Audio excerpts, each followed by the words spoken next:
church in New York, 1950s, and there was this priest there, young priest, who's still alive now, who made a major difference in my life and would straighten us out. They'd tell us, well, why are you thinking like that? That sort of thing. You don't have to live like this. He was about 24, 25 years old. We were 14 or 15 or so. And I saw that he made a difference. Not the older priests were more Italian-American, dealing with the older, the immigrants who first came over, so they were kind of detached from us. But this was a new energy, and he really made sense compared to what else was around me. And at the same time, I was seeing these films, many different films. Like in Q Magazine, I'd see this place called the Thalia Theater, and it was showing something called Alexander Nevsky. And I said, oh, that sounds interesting. And I just go in the middle, of course. Right in the Battle on the Ice. I walk into the Battle on the Ice. Stunned. The Yiddish films, Jacob Ben-Ami and the great, Edgar Allan. Yeah. And so, and but then at that time too, I was making drawings by myself. The drawings was like storyboards, I guess they call them, and making up my own stories and trying to work with my friends. We didn't have cameras. But then we saw Shadows, and that's what did it. Shadows of John Cassavetes. That's what did it, because at that point people said, well, you can't make a film, it takes too much money, the equipment's too big, and that sort of thing. Well, this had raw emotion, also dealing with the bohemian lifestyle, which was very alien for me. I was on the east side, not the west side of Manhattan. We were Italian, Neapolitan, Sicilians, and I was sort of in between that old village, Sicilian village mentality, and this new world called America. But on the west side was really something. It's only 6 blocks west on Houston Street, and it was another world, and that came out of there. When we saw that night at the 8th Street Playhouse in New York, afterwards we went to have coffee and we said, that's it. I mean, there's no more excuses. I can't do it, it costs too much. Look at that. Look at the use of the camera. The camera was so flexible, it was an eclair. And you were able to move the camera very quickly, and the technique, the style, and the quality it became another style and quality. And so that spurred us on, that and the cool world of Shirley Clark. Making short films in '63 and '64. And the films got some notice, got some awards and some scholarships. And by '67, I did a film called The Big Shave, right, which got some notice. And that really pushed it. And we were also trying our first feature called Who's That Knocking, which took from 1965 to '69 to finish, on and off. Trying with the bigger cameras at first and realizing, no, we've got to go with the smaller ones, the more flexible ones, reshooting, rewriting. And that finally came out in '69 when I was helping on Woodstock. And I was an instructor at the same time. Right. So all that came together by '69. So now you had a feature that actually opened in a theater in New York. And then you were working on Woodstock as an editor, yeah. Which was going to be a major studio release. Warner Brothers was releasing that, and you had a hand in that, a big hand in that. But did you say to yourself at any time, I could make a living? This is not going to. I don't think I could make a living. We just knew that we had to make movies. Yeah. And again, it was this fascination with an image that moved. There's something about telling a story with this image that moves, whether it's celluloid, which we know is no longer the case, ultimately, digital, or whatever comes down the pipe in the next 10 years, because it's going to be, we're at a major change now. But there was an impulse to tell that story and to reach out to the audience the way it was when I saw those early films of my family, and the stories around me too, about my family and about the people I knew in that neighborhood. Well, all right, one random question. Pardon me on this one, okay? Is it true, sir, that when you showed your NYU class John Ford's The Searchers, you arrived in cowboy garb? Okay, you see, these are how these things happen. You have to understand, it's 1969.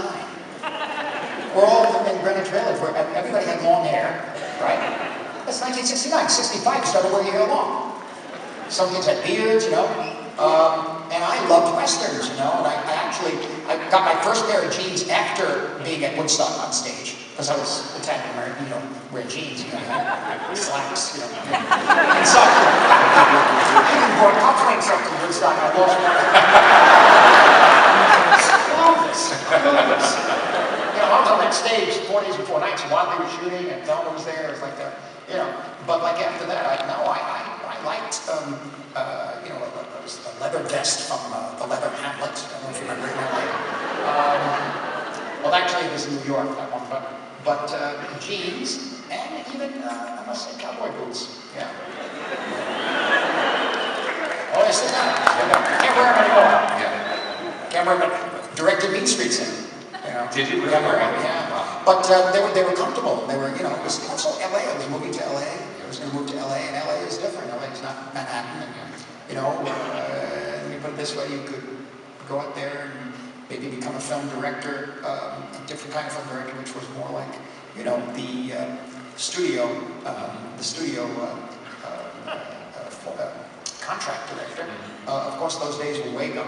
I didn't realize. And of course, I'm a different kind of director, so a different kind of filmmaker. But at that same time, I sort of embraced I had to learn how to drive, which I don't do anymore, don't worry. And, you know, the cowboy clothes and nudies. Went to nudies, got clothes and nudies. Not spangles and, you know, not rhinestones, but no fringe, but, you know. Piping, some piping. Piping, yes. Piping. Because when we came to piping, Roy Rogers wore those shirts. Yeah. Oh, man. Great stuff. Fantastic. No, but that's what we really liked it. Also the idea, too, that I was changing. I didn't know. I was trying to, I don't know who I was. I knew Mean Streets, that was me, but those are stories in Mean Streets and other stories that were in my head at the time that became other films that, quite honestly, in that decade, my parents were still living in downtown New York, and they were being stopped by people saying, you know, your son put that in the film, that's not right. So-and-so got this and that. And so I had to be careful. I said, no, I'm a director, I didn't come from there, you see. And then by the time we did Raging Bull, it didn't matter. I remember I had gotten the notes that day from the rehearsal. Bob just had to wing it. He's on my cover shooter. I said, I know, but we were so busy. It was so crazy. But he then pulled that out of the air. And that's basically the truth. That's pretty much the way we were living. I was going to NYU at the same time, and there were other friends of mine, by the way, not like that, didn't do that. They were at Fordham University and other places, and but there were different groups, you see. Man, the first time I read the following fact that I'm going to drop, it hit me like a bombshell. It's not a surprise to you, you were there. This movie was shot in Los Angeles. Yes. This quintessential New York movie was shot 3,000 miles away. I probably never should have said that. The thing about it is that we wanted to make it so badly, and then I got hired by Roger Corman after to do Boxcar Bertha, which is an exploitation film. And I learned how to make a picture in 24 days, you know, from 6 in the morning to 10 at night in Arkansas, Camden, Arkansas, with trains, period piece. And yes, it was exploitation, wonderful. That's when I first met Barbara Hershey and David Carradine. And it was really a wonderful experience because I didn't get fired. It was amazing. I used to get fired over everything. Prior to that, I was always trying to do something and then people wanted it a different way. I didn't know how. I tried and it was very awful. But that's how the failures, the doors closing with a key because it left me in one place. And when I did the exploitation film, I worked with Corman's crew. And there was a guy named Paul Rabbit. He told me, he said, if you want to do this Mean Streets, we could do it here for a very, very little amount of money. And Jonathan Taplin was the gentleman who brought in the money, $650,000, I think it was. And he said, we can do it, but you'd have to do it. You'd have to fake a lot of it in LA. Can you do that? And so I worked it out. I went every day downtown Los Angeles, 3rd Street, all those places. And basically, we shot in New York about 8 or 9 days, day and night for the first week. And then came back to LA, to California, did the rest. Brought the actors over, cast people from here, the bars in LA, but the exteriors on Mulberry Street. You know, all that, and I mean, Bobby De Niro shoots a gun on the roof at the Empire State Building and hits a window in Los Angeles. But that's the illusion of movie making. Yeah. That's the most incredible. Yeah, it's Kuleshov. Yeah, exactly, right. What wouldn't we see? How would you define what you layered on top of that. It's funny, I don't really know how to describe that. I mean, it's in the film, and it's the way it's shot. The way the shots are designed. I used to draw the storyboards at that time, particularly bigger pictures too, because it was very low budget. We had to make sure we had that security of the drawings themselves. And Michael Chapman understood the drawings and went with them, you see. Didn't fight me on it. And so it was very precise. I mean, of course, it's very, very interesting because Paul Schrader is, interestingly, for me, it's interesting because he is Calvinist. He saw his first film at the age of 18 because it was forbidden to him. I'm Roman Catholic. My culture is Roman Catholic, and so there's obviously a kind of a tension in the interpretation of this very, very lean script. You know, that's what made it so strong. And that was the key to De Niro's behavior too. Lean and strong like a knife, like a weapon. There was that tension in the shooting of it. Not necessarily in the editing, but in the shooting. There's no doubt that some of it may be a little too florid for him, I think.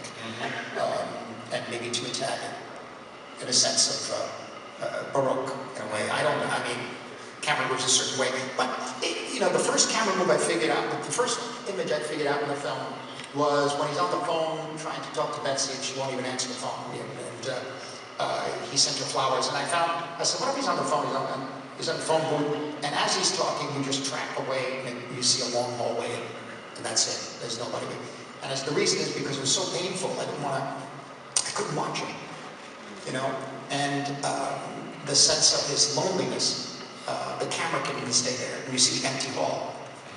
That's the first one that I thought of, and that was the style of the picture, the whole thing. The camera pans to something that isn't there, you know. Then I went to the frame, and that was the last day of shooting too. It turned out, right?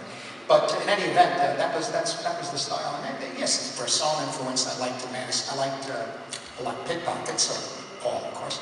I loved Diary of a Country Priest, Mouchette, and particularly Ozad Balthazar. The one with the donkey, remember? And so I like that, but again, that's a different style, yes, but I prefer Fellini, I prefer Italian cinema, but I can't deny the power of the Bressonian image and use of sound, particularly in Country Priest, which again was a very, subject matter was very close to me, so I like that very much. And so, you know, it's straight to script. There's improvisation that we'll see now, I think. That was done. I asked Bob to say something to himself in the mirror. I said, what should I say? I said, I don't know. And then I said, well, you know, should he primp himself up? Should he look a certain way? I said, one thing is playing with the gun, because it's almost like children play, you know. There was that, and then some of the lines Keitel came up with when he's on the street with De Niro. They were improvised, particularly at the end when he gets shot. But not all of it. I mean, so that was the only two things I think that we really added to. A few other things maybe here and there, but it was shot very, 45 days in New York. In the summer of '75, which was a rough year for New York, apparently. For me, it just seemed normal. Everybody kept saying New York was a disaster. It was normal. The summer was so hot you could feel, you could eat the air, it was in your mouth, you could sense the violence too in the air. It was a crazy time. Was that the year they called the Summer of Sam? Was that 75? Not 77, that got worse. That was worse, yeah. But with Paul, though, he came on the set once, we had a picture taken, that was it. You know, Bob called him to find out what he could say in front of the mirror. You know, I forget what that conversation was, but then Bob came up with it. While it was, again, it was one of those last 2 days shooting it, they were banging on the door, hurry up kind of thing. I decided too that because Travis doesn't listen to music, we had to have a score. And I said, the only man who could do the score is Bernard Herrmann. That was the only one. Soundtrack you hear outside, I mean, we were in a condemned building on 89th Street in Columbus Avenue. We built that little studio, not studio, but we built the apartment in there. Even the cutaway of the ceiling. It took 3 months to build that, cut through the ceiling for the last shot, the next to last shot, I should say, towards the end. And what you hear outside, you hear these drums or something. There's guys across the street playing bongos and conga drums. And the planes going over, and the sound man was going crazy. I said, leave it. What can we do? That's the And so that's an actual apartment. I mean, conventional would be, oh, cut. Oh yeah, no, Like let that. it go. Just let it go. I mean, the pan from the mirror to him was planned. Those other shots were all planned. The improv was not. We were working on it there. Just kept repeating and going over and over again. Did you know when you were shooting it that you would edit it quite that way, or was that discovered in the editing room? No, that was discovered in the editing. Because what happened there is one of the few scenes. I think that at the time, Marshall Lucas was the editor of the film, and we had to cut the film quickly. And Tom Rolfe was an excellent editor, of course. Many great films cut. He was working on it too. He came in to some additional cutting. It was very much, he had his own way, and he cut a few scenes and said, "Oh, do this, do that." I changed a few things. And then I had all this footage in front of the mirror. And I said, "Could you cull it down? I like this, I like this, I like this, I like this. Cull it down for me." And it's a different kind of thing. It's the only time I worked with someone like that. He was able to, he would come in like 9 o'clock, leave at 6. By lunch, he was used to cutting a reel a day or something, 10 minutes of film a day. I don't go that way. I was another kind, you know. I would take it a little bit differently. But in the afternoon, he said, "Come and take a look at this." And I did. I said, "Don't touch it. Don't touch it." And that was it. I said, "I love it. Leave it be. I don't miss anything." And he had the whole rhythm down. He had it beautifully. The only thing he didn't like when I cut the repeat, "This is a man with jump cut." And but basically, that was one time, it's like a miracle. I said, it was fantastic. I had a lot of footage in front of that mirror. How long did you shoot there? That was about an hour and a half. Again, under pressure. They were banging on the door saying, "We've got to go." Yeah. You know, I said, "Oh, this is good, this is good. Give us another 20 minutes, you know." And that one became something really very, very, you know, iconic, I think. Sure.